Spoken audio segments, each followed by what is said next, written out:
Okay, so for verse and devotion for today, it's the last set of scripture verses that we're going to go over for cussing or cursing, where it says, "How can the Bible and attending church help me not curse?"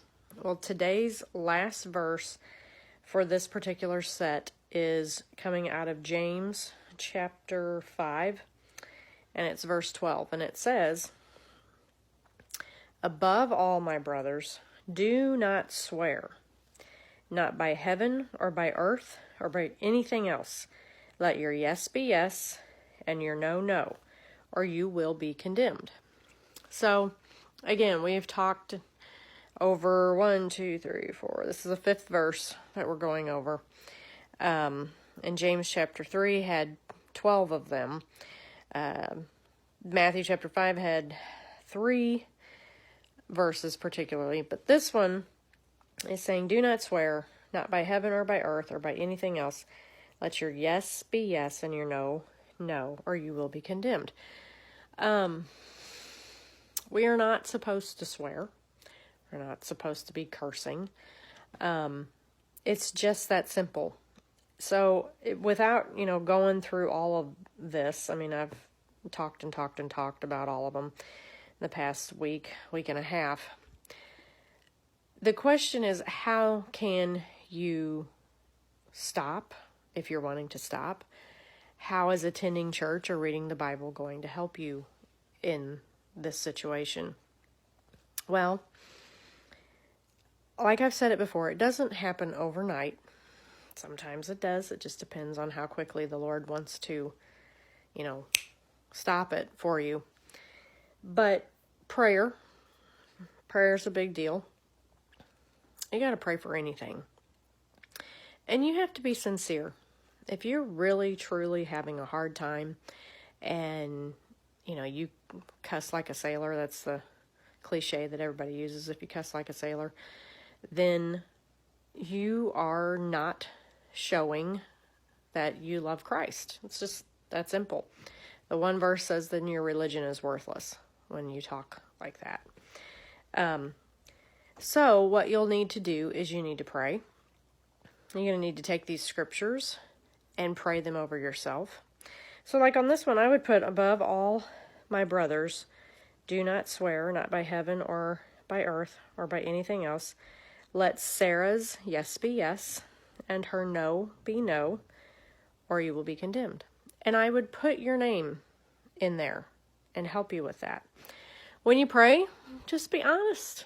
It's just like anything else. When I talk to Mark, and I'm like, "Mark, this is what's going on. This is what I think." And that's how we make decisions. That's how we figure things out.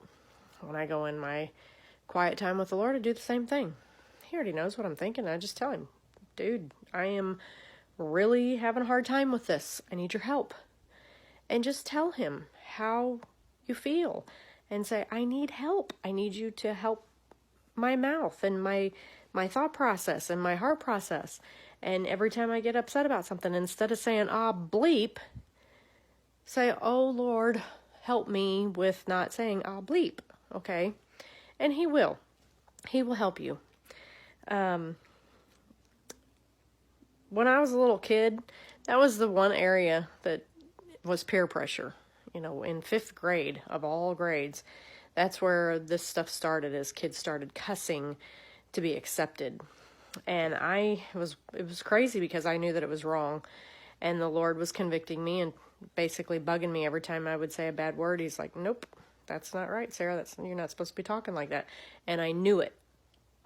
So when you get that feeling, ask Jesus to help you. And then take a stand and just say, "I'm not going to talk like that anymore. It's crazy." Plus, even though it's not a good thing practice-wise, for Christianity, it still makes you look like an idiot when all you use is those bad words all the time. It makes people think, well, she must not be very intelligent, or he must not be very intelligent because they don't know how to use any other words than that. And that's just true. That's my opinion. Doesn't mean I'm right. But when I hear people bleep, bleep, bleep, bleep, I'm thinking, well, they obviously don't know how to communicate properly, because they continually use these crazy words that they shouldn't be using. And then my dad always used to say, which is hysterical, But when people would say the SHIT word, he'd say, "You have in your mouth what I wouldn't have in my hand."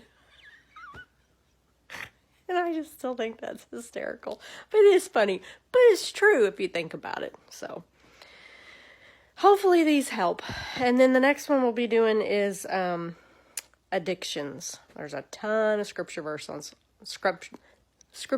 on that. So hopefully these have helped you if you have a cursing problem. Blessings.